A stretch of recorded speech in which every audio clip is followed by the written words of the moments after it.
And I am going to present the study that was conducted by Jess Mills as part of research towards her Declan Psych study. She's doing this under my supervision, so I acknowledge her work at this time.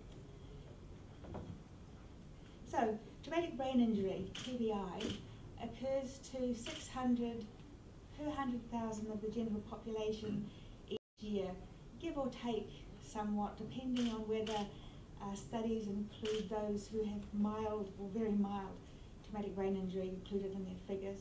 It occurs much more commonly for males at a rate of 3 to 1 females, and rates are highest for those in the 15 to 24 year bracket, although there are peaks for children, especially very young children, and for older adults. There are a lot more mild traumatic brain injuries than there are moderate or severe, and the causes for children are predominantly from falls, from climbing accidents, falls off bikes, collisions, running into something, running into other people, often during sports and recreation, and severe brain injuries more likely from motor vehicle accidents. The symptoms as a result of TBI are predominantly cognitive, but also in other areas, and they flow on. So cognitive areas are difficulties with attention, difficulties with learning and memory, each building upon each other. So if you can't attend, you won't learn, and if you don't learn, you won't remember. Information processing speed slowing, so people can't quite think as quickly as before.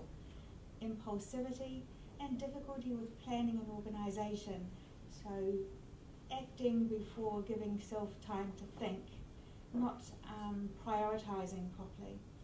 There may be physical difficulties, motor slowing, for example, headaches, fatigue and other physical symptoms, and emotional dysregulation, reduced mood and ability.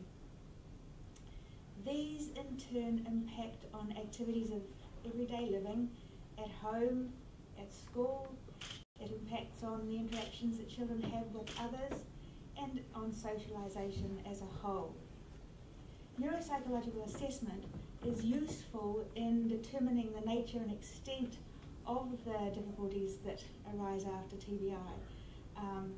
The assessment will cover a formal assessment with tests of the cognitive domains that I just listed before, and as well as that the cognitive domains that are not affected by brain injury, so that there is a sense of impairment. To what extent is this child now performing differently than before, and to what extent does it mean that this is due to brain injury? So the assessment will cover ability, it will set the current ability against prior achievement, and then gain a general sense of impairment. It's important also in a neuropsychological assessment to gain a more ecological or everyday perspective, and that can be gained by talking to the parents, the children themselves, and sometimes the teachers, and that will be through the interview that is conducted at the time of the assessment. It will be through questionnaire and sometime observation at school, and always during the interview with the interactions that the child and parents have together. So questionnaires, there are a number of these. The child behaviour checklist is the best known of the questionnaires that might be used in a neuropsychological assessment. The behavioural assessment system for children is a newer one but widely used, and the CON is less used but also a very common measure used. There's a difficulty though with using these measures with people with brain injury. These measures have been trialled or normed on normal children, and they're used to determine whether a child might have psychopathology.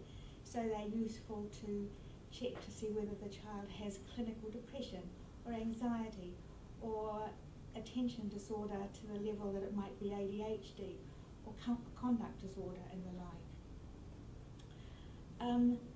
So there's a difficulty with using these measures because sometimes the symptoms that are symptomatic of these psychopathologies are the very same symptoms as of brain injury.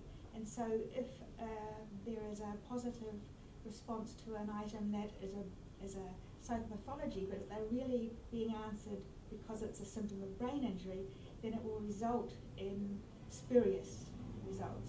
So for example, in prior studies with adults, with the symptom checklist 90, the VET depression inventory, and the Minnesota multiphasic personality inventory, spurious elevations have been found due to the masking of TBI symptoms as psychopathology. And for example, with the symptom checklist 90, elevations have been seen on the obsessive compulsive scale, depression, somatization, and others. Take for example the obsessive compulsive scale. If you ask a person with brain injury, do you have to check and recheck things to ensure correctness? That person will say, because they have a memory difficulty, yes, I do. If you ask a person without brain injury the same question, do you have to check to ensure correctness?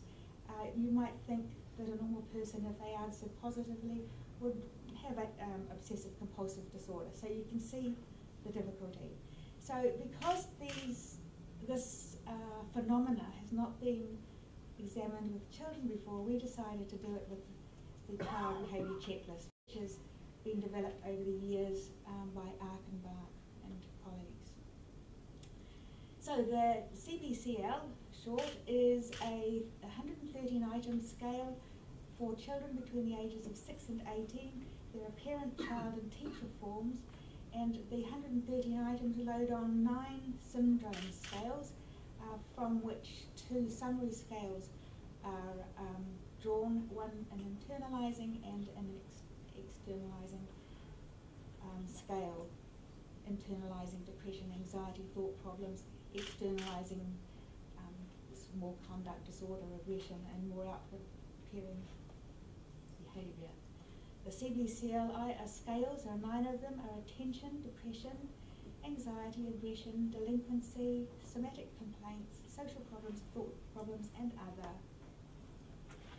So given what was found with adults, we considered that it was likely that parents of children with TBI would rate their children significantly higher on scales or items that load into scales of depression and aggression, somatic complaints, and thought problems than the ratings of parents of children without TBI.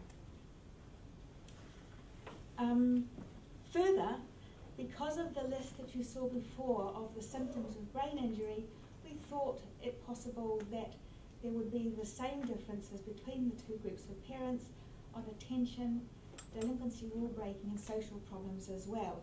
So all of the syndrome scales, except for anxiety and other, likely to be distorted in this way. So the current study was a replica of the 2 studies done earlier with adults using the SCL-90. It began with a clinician's review.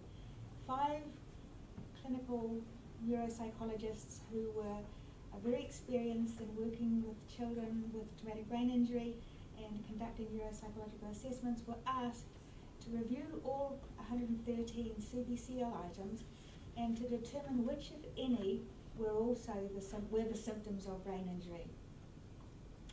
And then the second part of the study would be a comparison of the ratings of parents with children with and without TBI, and we postulated that the parents of people with children with TBI would score significantly higher on the items that were identified by the clinicians as being the symptoms of TBI, and there would be no difference on the others. So the clinicians' review revealed that 80% of the attention syndrome scale were also the symptoms of brain injury. Fails to finish things, can't concentrate, confused, daydreams, impulsive, poor schoolwork, inattentive, stares blankly. 3 of the aggression scale, stubborn, sudden changes in mood, temper tantrums, and 1 each of the depression, unhappy, sad, depressed, somatization, headaches, social problems, poor coordination and clumsy, trouble sleeping, and sleeping more than other kids. So that was what the clinicians thought, 16 items, which amounted to 14% of the total items in the CBCL. The criteria for deciding that these would be the items was an 80% agreement, that 80% or 4 of the 5 clinicians agreed that these were the symptoms.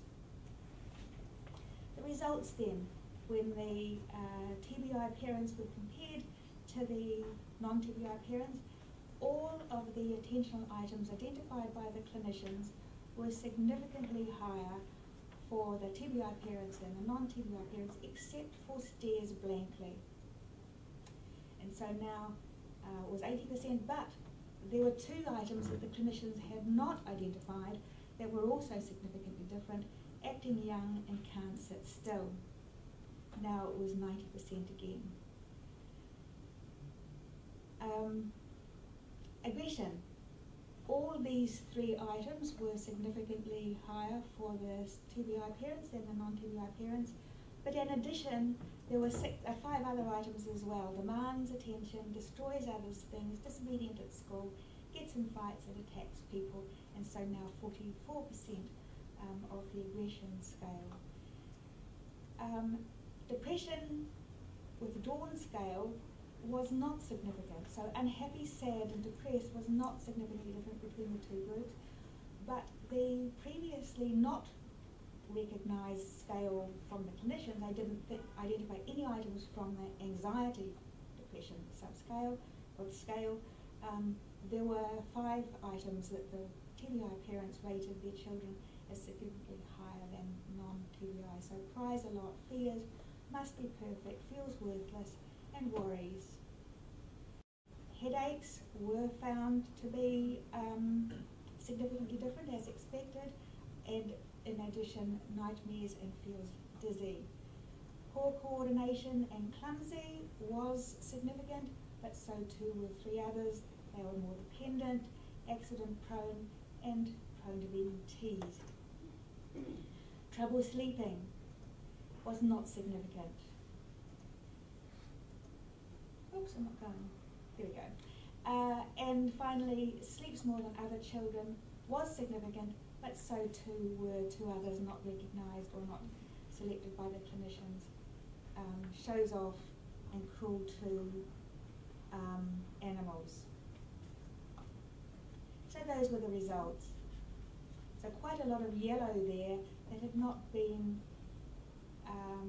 selected by the clinicians. This is just quickly to say that of all of the items, can't concentrate, mood changes, poor schoolwork, daydreaming and so on were the most reported, although not necessarily the most significant. But this graph is probably useful to stop and talk about. There are 3 lines here. The first is the red one, and that is our non-TBI parents' ratings across the 8 syndromes. I haven't got others because the items and others were so sort of different, it's hard to put them all together to make something meaningful. But here are so the red line is the control group, and you can see that they have the least problem. The blue line is the ratings for parents of children with TBI, and the yellow line now is the cutoff, the clinical cutoff for the test itself.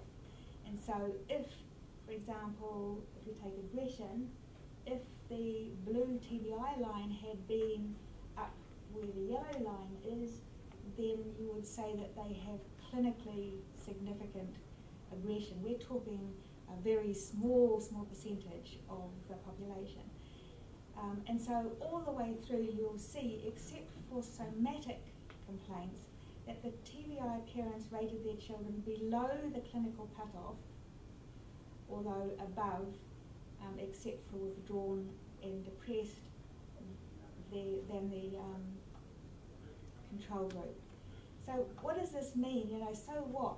Is this meaningful or not? Is this meaning that there should be caution? Just stop for a moment and think. If you go back to what I said about mild TBI earlier, that a lot more people have mild TBI. And in earlier research that we've done, children don't tell their parents necessarily that they've had a fall off the bike and been knocked out and concussed because they might get into trouble. Even if they do tell their parents may or may not take them to receive medical attention. And if they do receive medical attention, that may not be something that is shared with the school.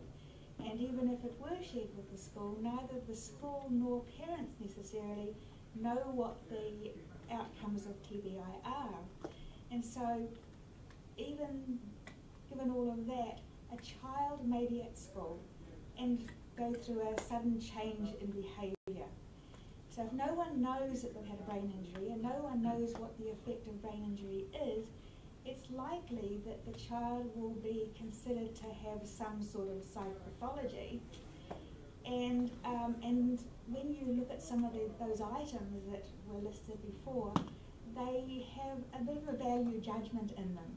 It's like, this child is misbehaving, this child is being willful, this child is not putting in enough effort and not trying hard enough. And that would be really counterproductive. So that's why I think it's important that caution is warranted in the interpretation of the syndrome scores and the individual items on the CBCL. And so the conclusion is that compared to children without TBI, children with TBI, or the ratings of their parents, they were higher, significantly higher on all syndrome scales except for social problems, and they were closer at all points to the borderline cut-off scores for the test itself, and so hence caution, I think, is warranted when these are interpreted. Thank you.